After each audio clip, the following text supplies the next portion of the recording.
Well, good afternoon, folks, and happy Valentine's Day. What a change from yesterday. Amazing. I got a story to share with you today that has really done a job on me the last 48 hours. And I want to share it with you because this is not the end of it. This is just the beginning. All right. I want to share a story of real love, true love. What does real love look like?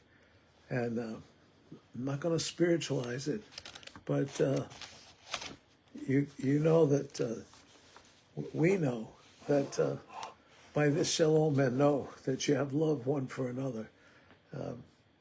And there's so many things that we can attribute to Jesus, but I want to share with you a real live flesh and blood experience from life on this earth, and encourage you to read and to study and to maybe read some of the things that I've read, and let it impact you in your life. In the last 48 hours, I've spent much of that time reading Man's Search for Meaning, again, which is the autobiography of Viktor Frankl, from the prison camps in Germany. And I want to read to you some things because it just blew me away. And my eyes are still a little red.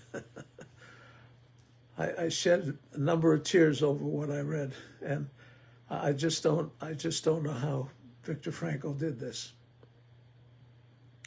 But let me just read to you a little bit from the introduction to the study guide. It says that his experiences, the book is in 3 parts, and his experiences in the concentration camp is broken into 3 parts. The experiences, the therapy that he developed in a nutshell, and then the postscript, which he entitles The Case for Tragic Optimism. Tragic optimism. First half of the book, let me read a little. First half of the book is a description and interpretation of the concentration camp experiences that Frankl underwent during the war. He survived against formidable odds, demonstrating both remarkable good fortune and a fierce will to live. I've shared with people over the years that there's a book that we have in our bibliography we've given to students. It's been part of the Life Giver training. It's called The Will to Live, by a psychiatrist in New York City. But Viktor Frankl is an amazing example. And he says, good fortune and a fierce will to live. And this is what he says. He says, Frankl, after the war, returned to his work, profoundly influenced by the question, how had he and others he knew in the camps managed to maintain their will to live? That's key. That's the key. If y'all have seen any of the pictures and everything, you know how radically bad it was in those camps.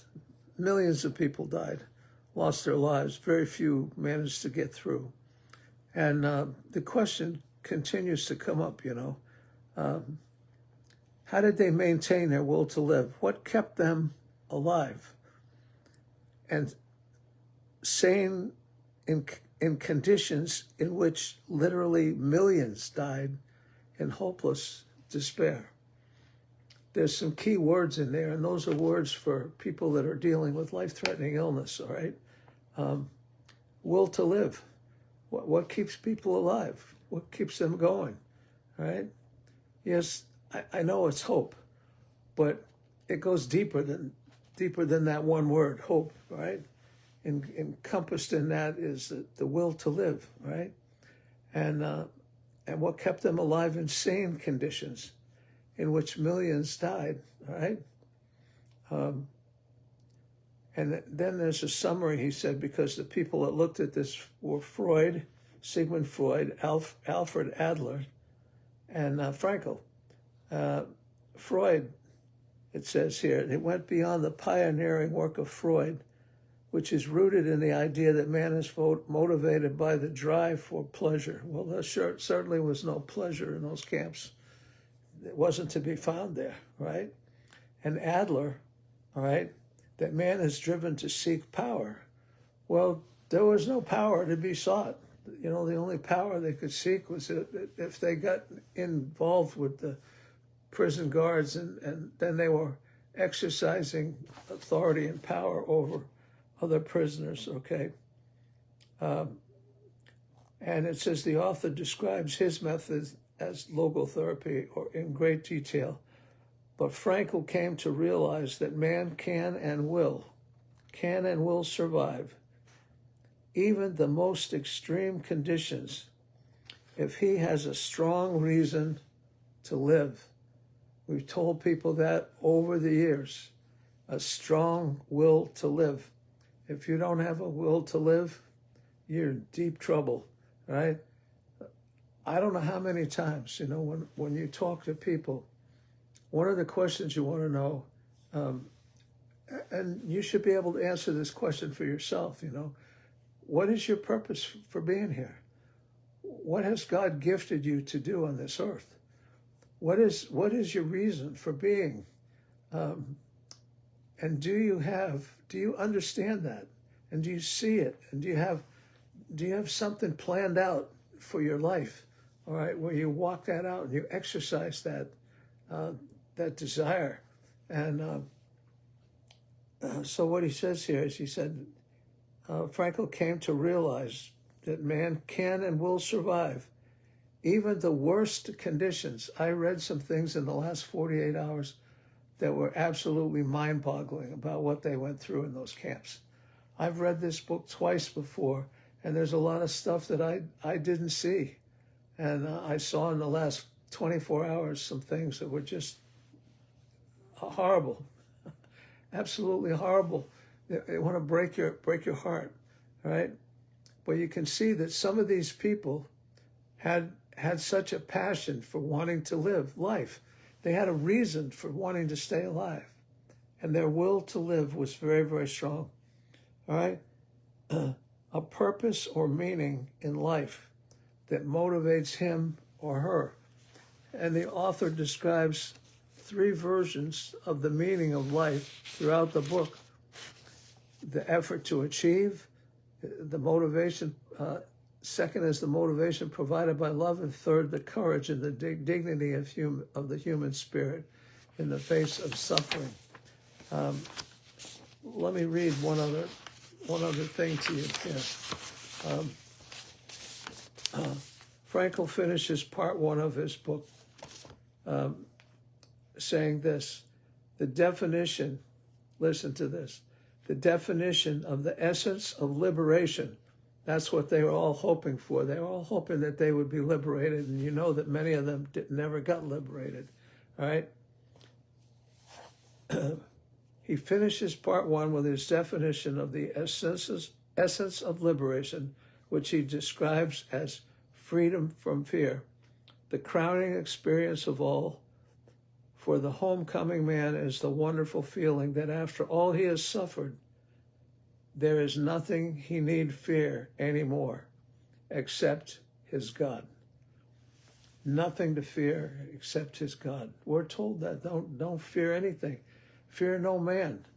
The only thing we should be fearing is God himself, all right? And he says, how does a human being survive under the most extreme conditions? The question, how does a human being survive under the most extreme conditions of physical, emotional, psychological, and spiritual suffering? You know, there's a lot of people that go through that today.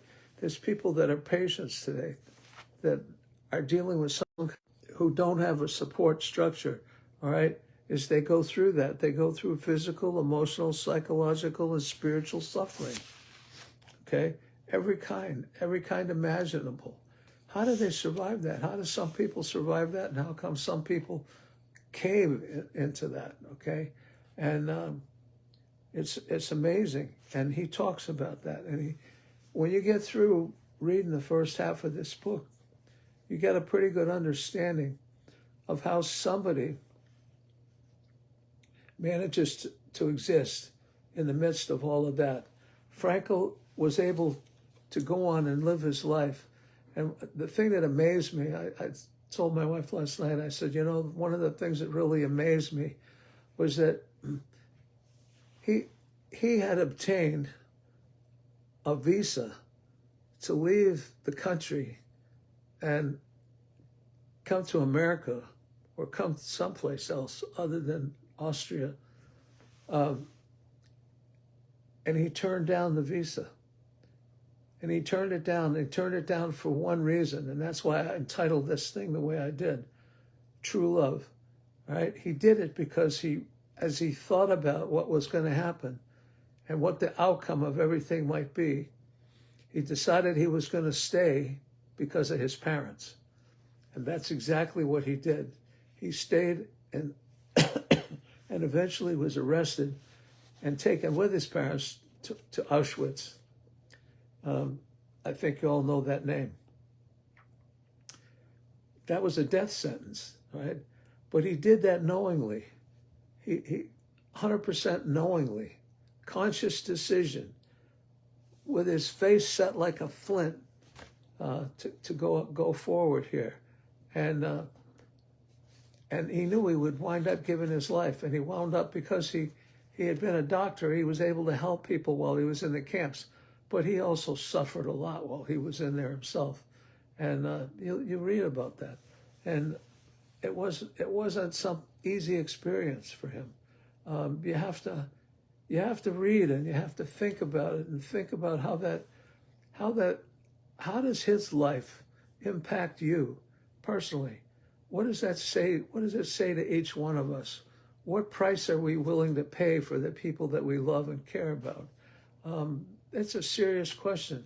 And you know, you have to wonder today, with all the things you see going on in the world and with the people you see in other parts of the world going through persecution and suffering, how do some make it and some don't? Some don't survive very long at all. And so those are real life questions, right? Serious questions. This was his hypothesis that a person needs meaning in his or her life.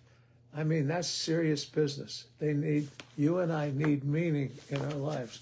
If we're going to withstand something serious, some major persecution, some major hardness in our life, okay, we have to be able to find meaning and purpose in life. And Frankl believed that such meaning can originate in one place, and that's in love. And that's what he did for his parents. All right? It's such an unbelievable story. And it raises so many questions for us. What are we willing to put up with for the people that we care about? It's mind-boggling. I tell you what, night before last, I didn't sleep very much. I've read this book several times before, but for whatever reason, all of a sudden it just, maybe because I'm working through these calls with everybody, but something happened in me, deep inside of me, and I wound up having a call from somebody that came through about 11 o'clock at night, 10:30, 11 o'clock at night, and they left me a message, and then there were other things that came in the middle of the night, and it was funny how these things just lined up to speak to me about what this was all about, what this experience was all about. And it's not over. It's far from over. We're just getting into it. But you know what? The idea that we can understand, we can comprehend a love that passes all understanding, surpasses everything that we possibly know. and takes us into a place that is just unimaginable. And so what he says is, according to his theories of therapy, striving to find a meaning in one's life is the primary motivational force in man, right? And we need a, I know you know this, but listen to the complaints that most people have, that they experience in life, and think about how serious they are, and think about how serious it is in relationship to this experience of millions of people being taken and carted off in boxcars, cattle cars, taken off to camps, prison camps to die. What they went through, the suffering is just unimaginable. And even when he wrote the book, your head you have to try to read between the lines in some places and just try to think what's really going on here. And it's just horrific. It's horrific. But he managed to keep going, and he managed to keep going and helping other people and laying his life down and giving himself for other people, which is what he did. And he helped a lot of people survive for one reason, because they were trying to find meaning and purpose. Can you imagine trying to squeeze meaning when everything has been stripped away from you, literally everything taken away from you, except for one thing, except for what you have on the inside, except for the will to live, the will to live. And I'll get the title of the book for you, and you can, there's a book by the doctor in New York, and it's a very profound book on how that impacts us today and how that impacts people who are sick today. And people who are sick today, one of the things they need more than anything else, they need the will to live. They need to have reason for living, a reason for being, and a reason for going on. And it's not just, they're not simple things.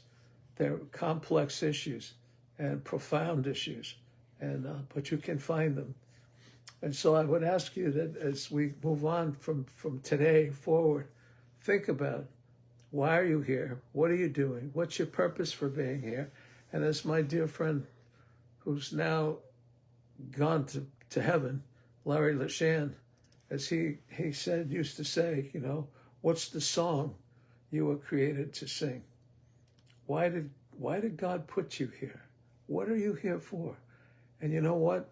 You need to have a bottom line. And that's the bottom line. When push comes to shove, what is your bottom line? What is the reason why you're here? That's the thing that will keep you going, in spite of everything, no matter how bad everything is. That's what will keep you going. That's what will keep you moving forward. We'll be talking about that more. I'm just looking to see. I took my watch off, so I don't have it. Well, I went to, you know what? My wife and I went to lunch today. We went to a place, we were going to go to a little place that she had heard about. And we were very disappointed because we found out they were closed 2 days. They were closed Tuesday and Wednesday, so they were closed today. We went to a third place. There was almost nobody there. And we went in, and I told her when we left, I said, we need to have a do-over because the burger we had was good, but everything else was very, very disappointing. And but you know what? That's nothing in comparison to all of this. And I pray that God will put it into some of your hearts to want to help other people discover what is their reason for being, and what is their reason for living this life, so that God forbid some horrible thing comes into your life. All right, you'll have a reason, you'll have a will to want to go on and want to live, not just for yourself but for others. So. Well, anyway, that's my challenge to you for today. And I kind of muddle my way through this. And I just wanted to deliver this in spite of whatever, because I've been so radically impacted by this over the last 48 hours. And I guess it'll work itself out, work its way out. This is what's kept me going. People said to me, what has kept you going all these years? What's kept me going is when I see people grabbing hold of the things that I've said to them, and they find a reason for being, and they find a reason, a will to live for some particular thing that's important to them. And no matter how bad they are, no matter what the doctors have said, no matter what the prognosis is, they're able to survive. And a lot of them see that disease gets delayed, death is delayed, and they find new strength to go on and move forward. Well, that's my story for today, the 14th of February, 2024. I hope some of you will listen to this again and share with other people. That's the key. If somebody wants to know what's the key for living in the midst of the most horrific situation you can ever think of, physically, mentally, emotionally, psychologically, spiritually, what is the key? The key is your will to live. And we're going to talk about this some more. So I pray that you have a great Valentine's Day today. That this will give you something to think about besides a box of chocolates, like Forrest Gump would say. You know what you get with a box of chocolates, you never know.